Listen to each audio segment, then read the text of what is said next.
Hello, this is Llyn Hunter, L-L-Y-N-H-U-N-T-E-R.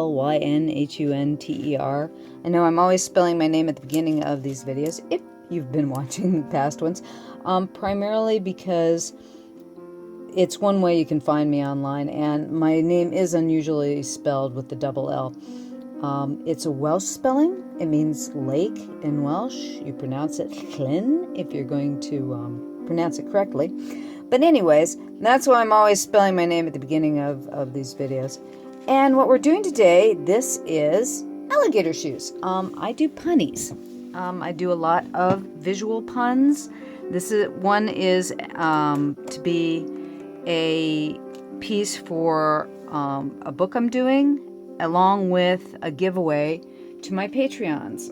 I give away one painting a month along with prints and postcards and digital. There will be digital download for everybody, so if you are interested in this particular piece as a digital download that you could print out yourself and turn into your own greeting cards or a poster for your wall or a gift for a friend, I offer that up for the people who are on my Patreon. And what I'm going to be doing here is I'm doing a combination of, most of the drawing is done right now. I've put a couple of dragonflies in here. I'm going to put a little bullfrog on the edge of the shoe here. Another dragonfly here. And because it's shoes, thought a pair of shoes is a good idea. You'll note I try to give them two different expressions. And right now the drawing is pretty loose. When I'm doing drawings for myself and I'm not doing them for an art director, I'll do it like this. I'll start out with a pretty loose drawing, a loose sketch, and I'll work up the drawing as I go. So I will be doing some pencil work while I'm doing this drawing, and I'll do some pen work. Now, I don't want to have you guys be watching for hours on end on this, because this particular piece is probably going to take, I would say, at least anywhere from 2 to 4 hours to get the entire base drawing done. And then the painting itself will probably take another, I would say, about 4 to 6 hours to get it done. Now what I'm doing right now is that this is a small piece of a kneaded eraser. Here, let me get a bigger one so you can see. I always like to talk about my kneaded erasers because, quite sincerely, they're an eraser that I use a lot because it doesn't damage the paper, and what it does is what I call ghost back my drawing. You can see that the drawing is a little dark, and I will take the kneaded eraser and pull back the drawing so that you just see what I call a ghost of the drawing underneath. And then when you want all the eraser gone, you'll pull out a latex eraser. Those are the white ones, or a pink pearl. Pink pearls aren't as great as they used to be. I don't know whether that's because of the less latex in them, and latex means rubber. That's what basically the kneaded eraser is. It's made out of rubber. What I'm doing right now is I'll show you. It's like I've got reference material for alligator shoes, and I have, let's see here, I'll give you another Google page. This is a Getty Images. This is a alligator that I'm using as one of the references. Or I'll go back. You know, you'll Google things like alligator, and I'll have those on my iPad next to me while I'm working. I used to use a lot of oh,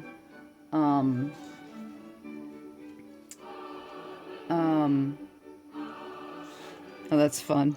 I've got it on a copyright-free classical in the background. I've been playing electronic in the past, and I thought, let's go classical this time.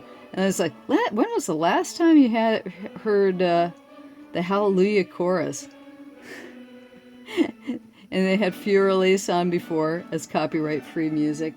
I'm currently, because basically I'd like to have something behind me while I'm doing this, because honestly, when I'm working, I don't know about you guys, I personally, there are two portions of my brain working at the same time, and I will get bored. the part of my brain that's drawing will be focused here, and there's another part of my brain that wants to be entertained. And I find that if I lived during a time when there were basically, how shall I say, more where all you had was silence all the time, I think I might have gone slightly nuts. Even around here, I live in a slightly rural area, so you always have the birds singing or something, but it's like I need to have a focus on something while I'm working. I find that when I'm drawing, a lot of the times I work in animation primarily. I'm a storyboard artist for animation. That's where I make the mortgage payments for the most part. And when I'm working on a storyboard, I will have animation on in the background. I will be listening. I treat it as books on tape. And books on tape is another thing that I really like. But I have a fun, since there is so much media out there nowadays, I will have YouTube on, or I will have books on tape, or like I said, I will be looking at the latest anime. And right now I'm literally going back and forth between the two references that I have for alligator shoes and alligators, because there's all kinds of ways to do these particular shoes. I kind of like the Oxfords. I'm not sure this would be. They have a lot of different names for some of these styles in men's shoes, but I'm looking at basically different kinds of shoes while I'm doing this, so that I get kind of the pattern that they've got in the shoes and the pattern in the skin going similarly. So I'll be putting down little details as I go on. So I keep on switching between my pen and the pencil for the detail. So it's like I'm not real sure about how I want to handle it. It's like where the leather meets the shoe right here. I kind of need a guideline, because I'm not real good at drawing straight lines. If anybody tells you they can't draw a straight line, I've been working at this, okay, since I was a kid. Pick a year when you could pick up a pencil was when I started drawing. And I hate to say it, I'm 61 years old now. I'm old, yes. But anyways, it's one of those things where I still can't draw a straight line without a ruler. I can draw kind of a straight line, but not entirely. I have a tendency to be very sketchy when it comes to the way I do my drawing. I have a way of, I kind of carve the drawing. It's like if you've ever done any wood carving, it's very much like that. It's like sanding down, getting the line, refining the line, and doing the line over and over and over again. And it's not a very efficient way to draw, you know, but it is the way I draw. You know, it's one of those things where you can't deny your own line and personality. I wish I had a smoother, more lyrical line. And, you know, some people might look at my line and say that my line's extremely lyrical. And I would contend with them. It's all a matter of how you look at your own work. And we're all critics of our own work. I don't know any artist who is not heavily critical of their own work.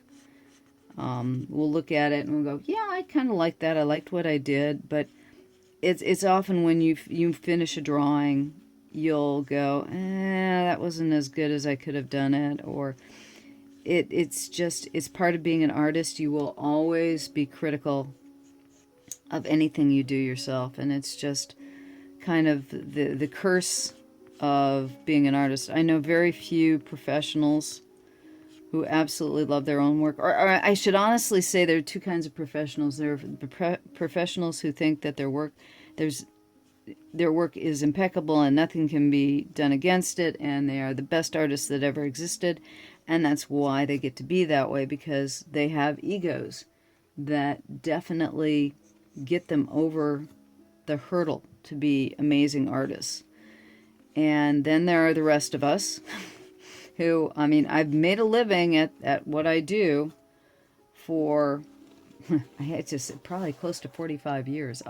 Let's see, I was 14, I think, when I had my first professional art position. I was the actually the art director for the Mesa Public Library. The art director. I had done volunteer work. That's what it was. At age 14, I had done volunteer work for the art director in our public library. And they paid me page wages to be the art director. The art director had gone off and gotten married, and they didn't have anybody to do the art jobs that needed to be done around the library.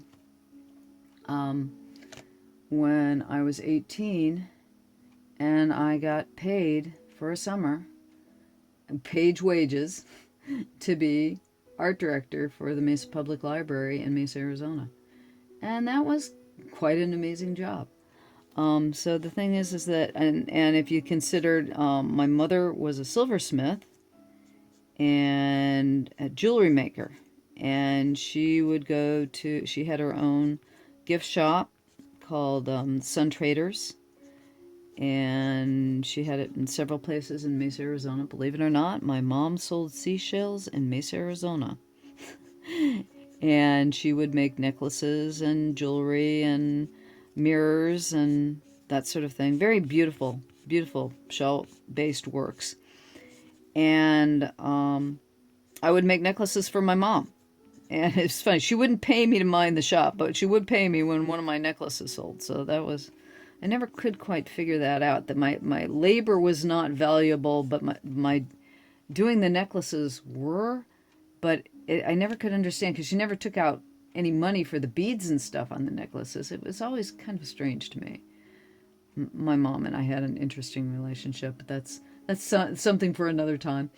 But anyway, so I've been a professional artist in one way or another for a very good portion of my life. And let's see here. I'm looking at another alligator shot because I'm looking at the nostrils. Alligators have, excuse me for changing the topic here, but alligators have these itty-bitty nostrils on top of their snouts. And here's the note for you on alligators. If you want to know straight off the bat, if you're trying to look at an alligator or crocodile, which is which, the best thing to remember is that alligators have kind of, how should I say, shovel-like noses, whereas crocodiles have pointy ones. They usually have the more pointy nose than the alligators. Alligators have a tendency to have wide, broad noses, and crocodiles have pointy noses. And alligators have all their teeth, if you see the teeth on the outside, some of their teeth will be inside their lips and some out, but they're all coming from the, primarily the top. You can see where I'm putting in the teeth here coming down while his mouth is closed. That is a feature of alligators. Plus, they have this, they have a shoe-like shaped jaw. Their jaw is a bit different than the crocodile. And that's how you can tell immediately which one, that this is an alligator and not a crocodile. Crocodiles have, and some of the crocodiles, especially like the African crocodiles, have very, very pointy snouts. More the Asian crocodiles have very pointy snouts. But sometimes the crocodilians will also have have snouts that look broader, so you might not be able to tell whether it's an alligator or a crocodile right away. But the biggest giveaway is where the teeth are, and the fact that the teeth on alligators tend to be on the outside from the top going down, whereas the crocodiles will scissor in some places. Okay. There we go. I'm looking for this is one of the things that I've noted too on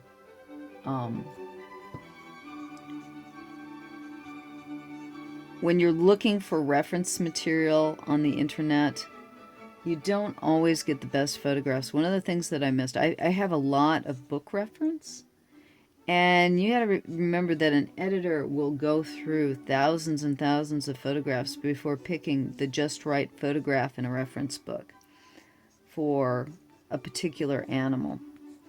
And so the thing is that sometimes you'll have to go through tons and tons and tons of photographs in a Google search for a particular animal, whereas it will take a lot less. Let's see here. I'm doing the shoe. Shoe got a little long here, so I'm going to pull this in. So you can tell I'm doing a little bit of correcting here and there in this drawing while I'm working with it. So let's see here. I'm going to push in a little bit on the facer, and I'm going to do some more detail on that.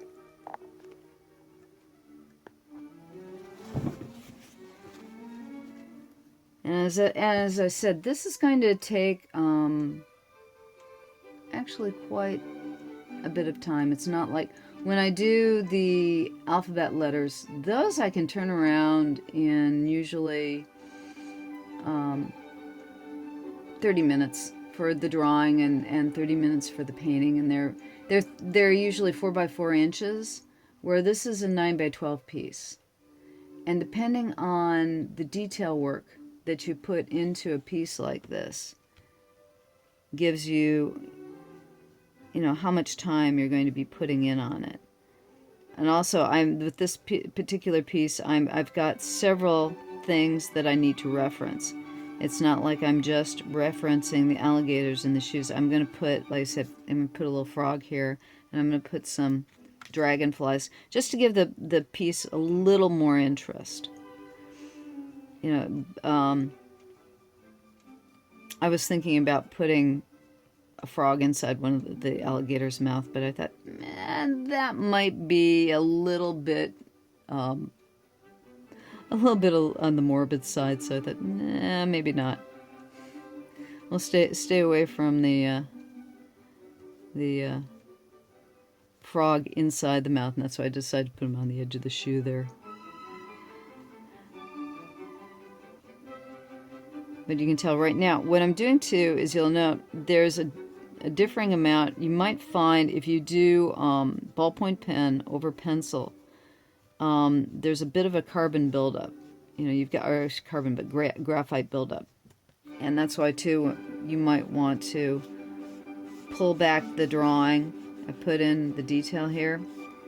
And I'm going to, like I said, I'm pulling back the drawing that I just put down there with my kneaded eraser, so that there's not as much graphite buildup.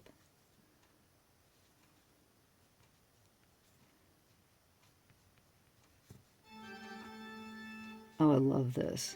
This is a Bach fugue.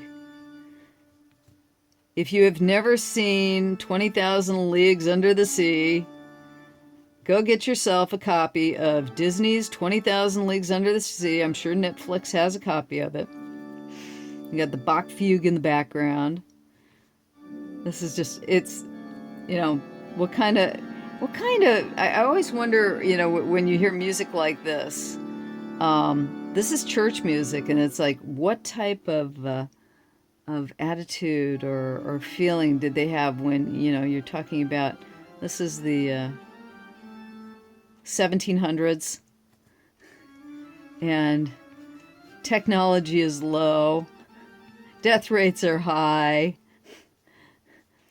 Man, must have been magnificent. You know, it still is. If you can ever hear a gigantic church organ, man, or a giant pipe organ, they are magnificent, magnificent. Obviously, from just in the background, I'm having fun. Like I said, I want to have some kind of music behind me while I'm doing this, so it's like we both don't get totally bored with me just drawing, which is entertaining, I'm sure, but I mean, you're trying to get some information out of me while you're watching this. But that's fun. It's like I've got a playlist, and it's like the Bach Fugue. It's like, oh god, that's a lot of fun. But anyways, right now you'll note I'm doing a light line that's a sketchy line. I go over it and over and over it, and what'll happen is that as I get closer to the end, some of these lines I will go over again and thicken up. And you can see it's like where it's really heavy in the graphite, the ink is not sticking to the paper as nicely.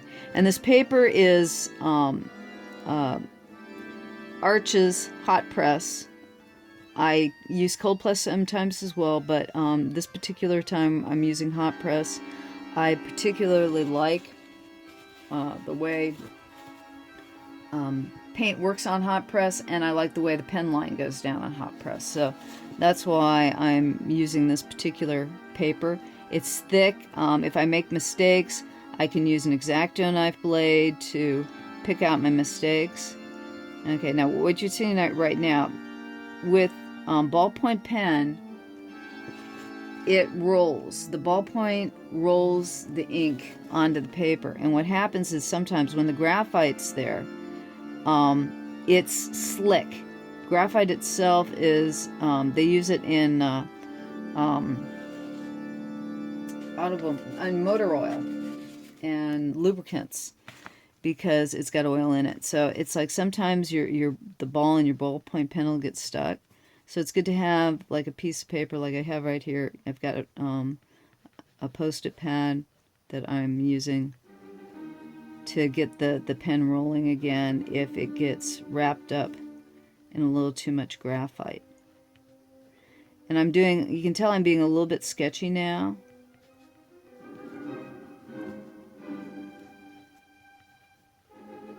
But what I'll do is I will come back in, like I said, and I will pick up some areas and I will go over them again. It's like this area here.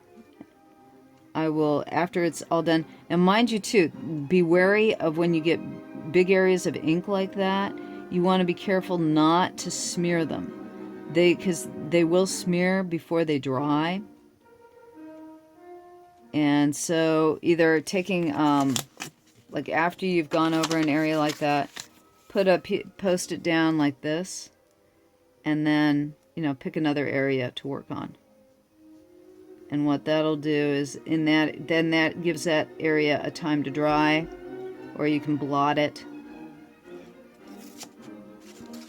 But you want to be careful about laying too much ink down, and also you can see it'll blop.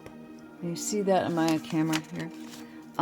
Your ballpoint ink will get blops on the tip, and every once in a while you want to roll that tip out to get the blops off.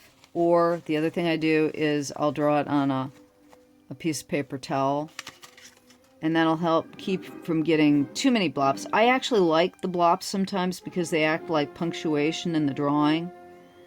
So sometimes they can be a benefit and sometimes they can be a problem.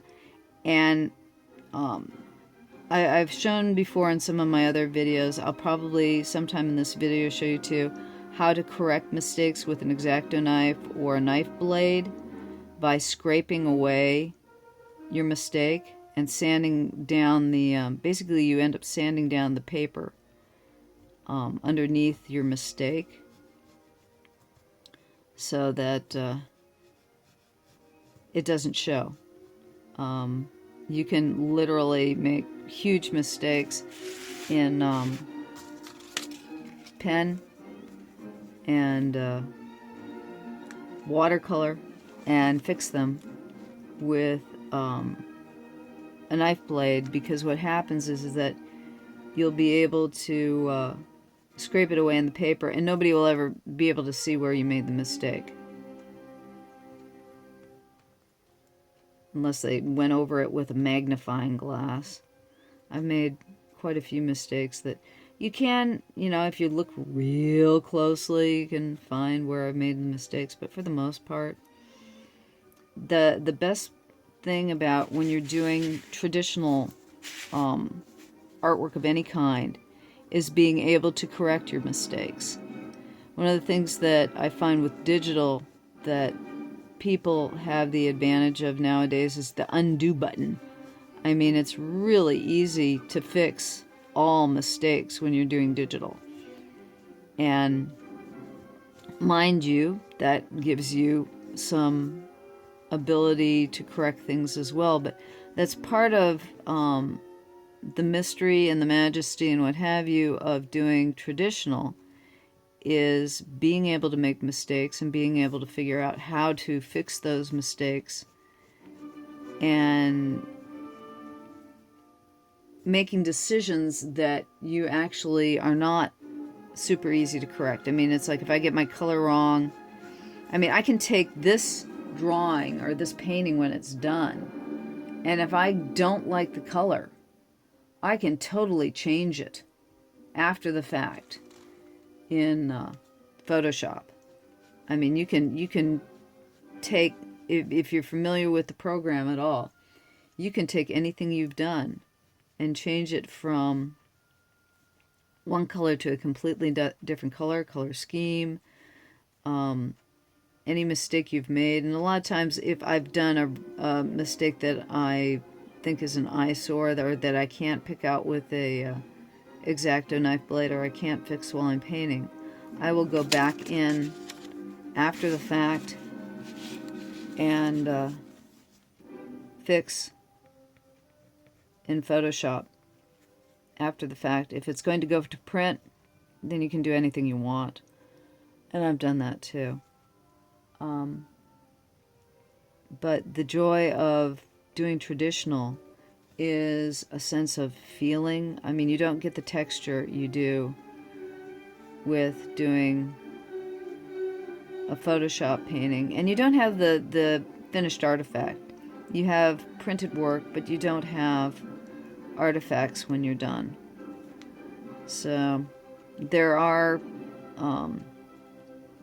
benefits to working in a traditional media like pen and ink. And this is, you know, I have not, you know, I can't be around for testing how long this will last after I'm gone. But pen's pretty permanent. As long as you don't put it in direct sunlight, and you really don't want to put any painting of any kind in direct sunlight, because the ultraviolet will just murder it.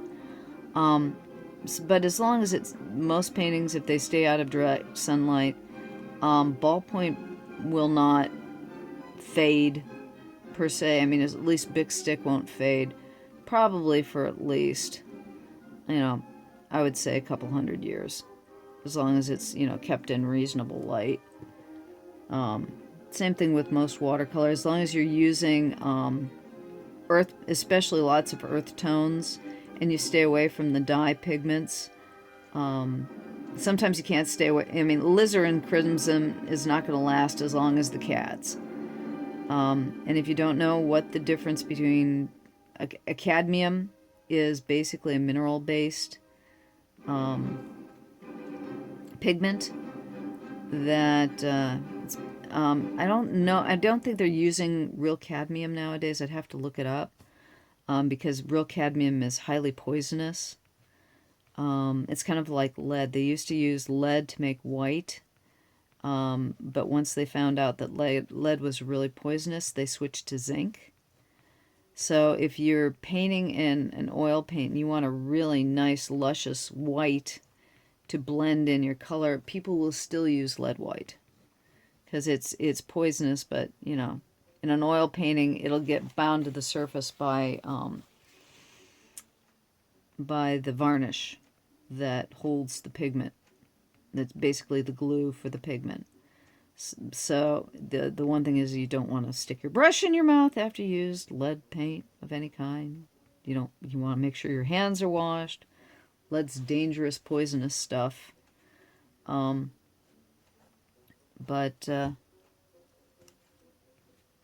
Lord, the Hall of the Mountain King. This is fun because I haven't, classic kid stuff that when you were a kid. It's like, is this the one they used with Mickey Mouse? Was in the Hall of the Mountain King? No, that's a different one. This is the Hall of the Mountain King, I believe. I love this thing. It just keeps on building and building and building. I'm sorry, it's like I picked some good music for today for me anyways. Anyways, we're going to stop here. I'm going to come back as I've advanced further on the piece. You can see right now everything is a little bit rough and messy and loose. And as we go along, I'll get tighter and tighter and tighter. Okay? That's it for this piece for now. Thank you for stopping by.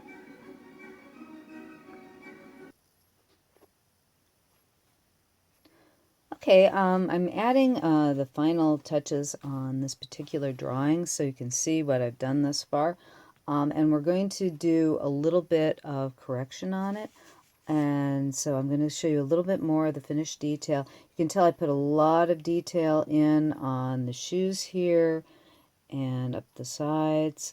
I put in the dragonflies. I put in a little bullfrog and a couple of spring peepers inside the shoe, just to give it some interest and some added, kind of find the hidden picture type things to look around and make it a little bit more enjoyable. What I'm going to do first is I'm going to just go through finishing up the details on the plants, just so you can see the way I work when I'm getting more into the drawing. It's more like needlepoint at this point when you start getting into the detailing. I'm putting in little details about the on the crocodiles in here. They've got spots and much smaller, not really scales. They're more like it reminds me of how smooth they are and the way that their skin's got. Now you can see here too. You can see there's a buildup of some of the blobs of the ballpoint pen, and that's just the way ballpoint pen works. It's like I said before. It's a petroleum distillate. It's basically oil that's on the back of a little BB at the end of the tip of the pen. I'm sure you can feel that when you're drawing with it. And this is just I actually really like Bic. Bic was one of the earliest of the ballpoint pens. They're French. Ballpoint pens basically were made around the 1780s, I think, is when ballpoint pens started. And I'm not sure about the formula of the ink, but it's pigmented petroleum.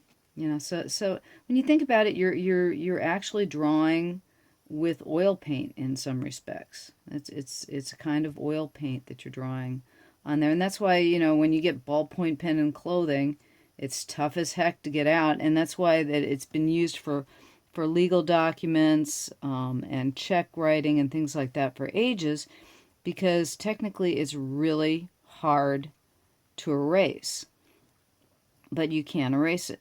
It's not like you literally have to scrape it or scratch it out of the paper. So you can tell right now I'm doing these little almost calligraphic, and let's get it out there, these little leaves, and I'm doing them kind of like squiggles. just to get a few, it's the essence of leaf. And you can tell I put some grass-like leaves in here. And what I'm going to do too is once I get fully done with this piece, I will be going over all of the ink again one more time. What I like to do, this one I'll have a coloring page for, so when I'm completely done with it, I'll heavy up most of the outlines before I paint it, and then I will heavy up the outlines again after I paint it.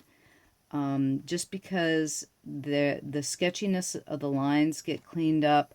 The pigment that you paint with watercolor, even if you're using liquid acrylic, which I sometimes use, and I haven't decided yet what paint. I'm probably going to use a combination of both liquid acrylic and watercolor, traditional watercolor on this one, primarily because I don't get the intense greens with the watercolor, with pigmented traditional watercolor that I do with liquid acrylic.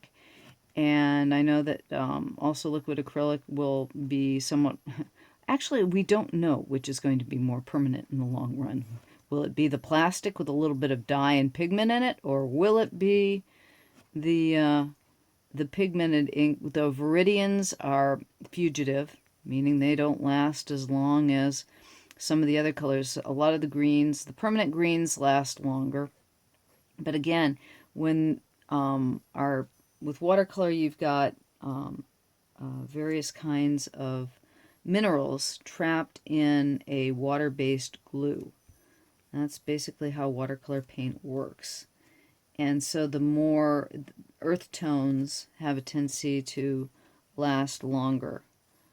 And I think I'm going to give a little bit of the illusion of water when I get this done. So I'll put a little bit of S-line, the Art Nouveau type S-line. Okay, what I want to show you, I'm going to zero in on a particular portion of the painting. We're going to go.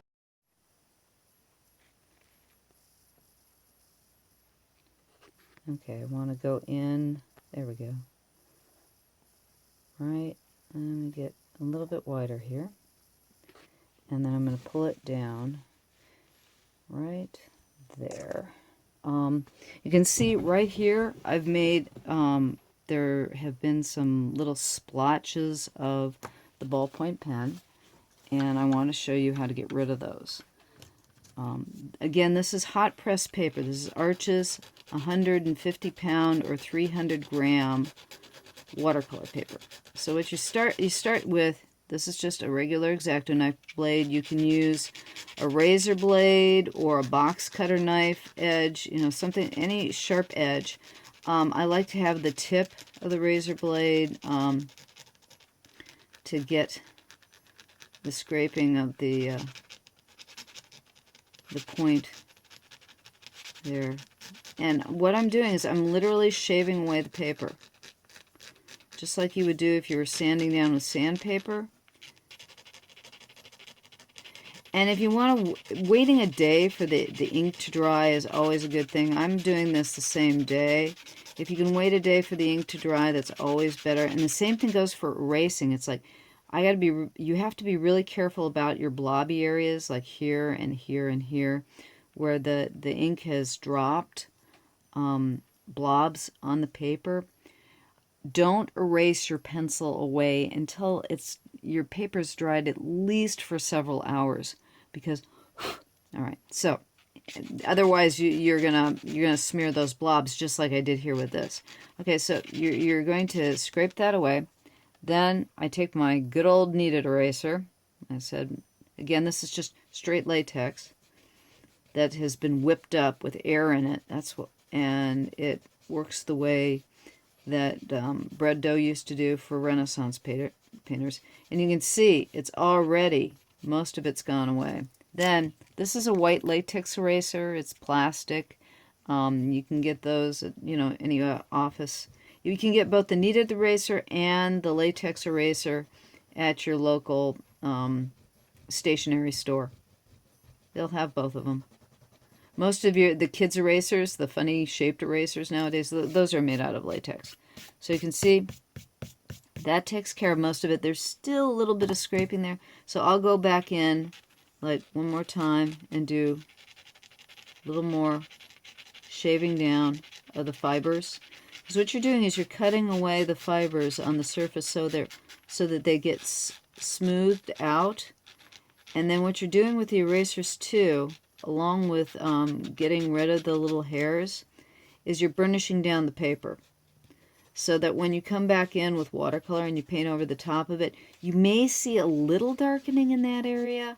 And if there's a little darkening, you just pull up the paint a little bit more with water until you have an equalizing of the color. But for the most part, what I've done right here is enough to keep, you probably won't even notice that there was any mistake there at all. And there's just a little bit of foxing, a little bit of hair left there, and that's about it. So don't be afraid of making mistakes. And the same thing goes when you're painting this. And I will come back and do one more video where I'll show you some of the painting on this particular piece. But if you get paint in a bad area, you can do the same technique with the X-Acto knife, blade, and the two erasers. Will also erase watercolor after it's dry. So let me widen this out again so you can see the final. Basically, there's our final drawing on the alligator shoes, and with all the detail in it. And again, I will put a little bit more detail, probably like in the dragonfly wings, and it all depends on what happens when I get done with the painting. So I'll go in and, like I said, I'll heavy things up for this as a coloring book page so that I can utilize it in just the black and white eventually. And if I wanted to, then I could go through and paint it digitally too as well. So it's always nice to have that nice solid underdrawing for a piece and scan it into your computer, save the black and white for something else down the road, and then I'll come back with this one and do traditional watercolor, and then again I could go back in and do it digitally if I wanted to give it a different type of look. That's about it. Thank you for stopping by. My name is Llyn Hunter, and thanks for watching my video. I'll talk to you later. And subscribe, please. Like the video. All that good stuff. Thanks much. Bye-bye.